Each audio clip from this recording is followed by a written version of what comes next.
Praise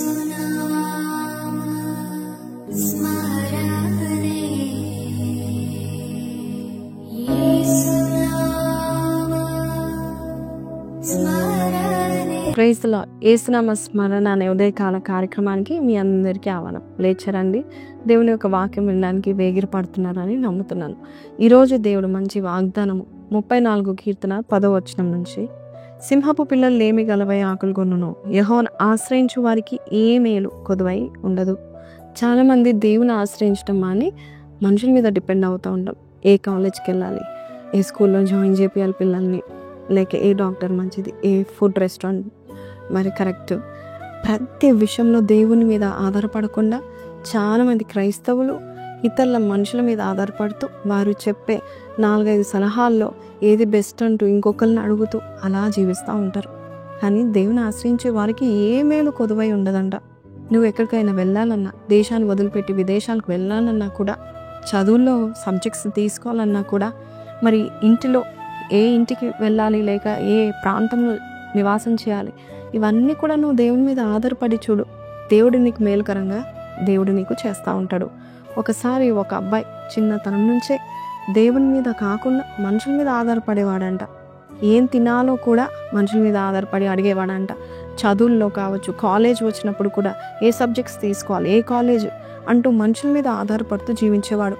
బయటికి ఎక్కడికైనా వెళ్ళాలన్నా ఎవరైనా నాకు తోడొస్తాడేమో అని ఆలోచన చేసేవాడు. సొంతంగా నిర్ణయం తీసుకునేవాడి కానే కాదు, అంత మాటకు కాదు, ఇంకా దేవుని మీద కూడా ఆధారపడడం తెలీదు. అటువంటి సమయంలో జ్ఞానవంతుడైన తండ్రి ఆయనని గమనించి ఒకసారి ఆయనని, బాబు నేను నీతో మాట్లాడాలని చెప్పి ఆయనని అడవిలోకి తీసుకెళ్తాడు.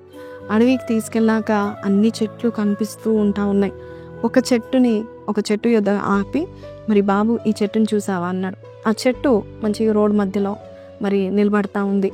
అప్పుడు ఆ తండ్రి అంటున్నాడు, బాబు ఈ చెట్టుని చూస్తే నీకు ఏమని పడుతుంది, ఒక్కటే నిలబడింది కదా, అది దేని మీద ఆధారపడింది అని అడుగుతాడు తండ్రి. అప్పుడు బాబు అంటాడు, డాడీ నీకు తెలుసు కదా. అయితే ఆ తండ్రి అడుగుతాడు, బాబు ఈ చెట్టు దేని మీద ఆధారపడింది అనుకుంటున్నావు? డాడీ నీకు తెలుసు కదా, సూర్యుని మీద అలాగే వాటర్ మీద ఆధారపడుతుంది. అయితే తండ్రి అంటాడు, మరి ఈ చెట్టు పెరగడానికి ఏ చెట్టు మీద అయినా ఆనుకుందా, దేని మీద అయినా ఆనుకున్నట్లయితే ఇది పెరుగుతుందంటే, లేదు డాడీ ఆ చెట్టు నరకబడితే ఇది కూడా పడిపోతుంది కదా అని చెప్పాడు. అప్పుడు వాళ్ళ తండ్రి అదే చెప్పాడు, అవును బాబు, మనం కూడా అంతే, దేవుని మీద ఆధారపడకుండా, సూర్యరశ్మిని ఇచ్చే దేవుడే, వాటర్ ఇచ్చే దేవుడే, దేవుని మీద ఆధారపడకుండా ఇతరుల చెట్లు లేక ఇతర మనుషుల మీద మనము ఆధారపడినట్లయితే వారు పడిపోయినప్పుడు మనము పడిపోతాం. కాబట్టి రాజులనైనా నరులైనా ఆయనను నమ్ముకోకూడదు అని 146 కీర్తనలో దావీదు రాస్తా ఉంటున్నాడు. ఈరోజు ఈ మాటలు వింటున్న నీవు దేవుని మీద నువ్వు ఆధారపడు. ఆయనను ఆశ్రయించే నరుడైనా కూడా మేలు పొందుకుంటూ ఉంటాడు. ఈరోజు ఈ మాటలు వింటున్న నీవు దేని మీద ఎవరి మీద ఆధారపడకుండా దేవుని యొక్క వాక్కు మీద నువ్వు నిల్చున్నట్లయితే నీవు బహుగా ఫలిస్తావని దేవుడు సెలవిస్తున్నాడు. ఈ వాక్యం మీతో మాట్లాడితే నాతో పాటు కళ్ళు మూసుకోండి, ప్రార్థన చేస్తాను. ప్రార్థన. పరిశుద్ధుడా, మహోన్నతుడవు తండ్రి, సకల ఆశీర్వాదం కారణభూతుడవు తండ్రి, నీ మీద ఆనుకున్న నరుడు నాయన, నీ మీద ఆనుకున్న వ్యక్తి పూర్ణ శాంతి గలవాడుగా ఉంటాడు. ఏ భయం లేకుండా, భీతి లేకుండా జీవించగలుగుతాడు. ఈరోజు ఎవరైతే మాటలు వింటున్నారో, మనుషుల మీద ఆధారపడి మోసపోయిన వారు ఉన్నారు, మనుషుల మీద ఆధారపడి నష్టపోయిన వారు ఉన్నారు నాయన. అయితే నిన్ను నమ్ముకున్న వారిలో ఎవ్వరు చరిత్రలోనే పాడైనట్టుగా లేరు.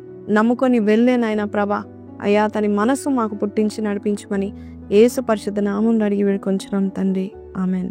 ప్రైజ్ లార్డ్ అండి. విన్నాం కదండి, చక్కని ఇలస్ట్రేషన్తో కూడిన వాగ్దానము. మీతో దేవుడు మాట్లాడినట్లయితే కింద కమెంట్లో yes I believe in God alone, he will make me strong అని పెట్టండి. May God bless you. Have a blessed day. See you tomorrow. Don't forget to like, share and subscribe.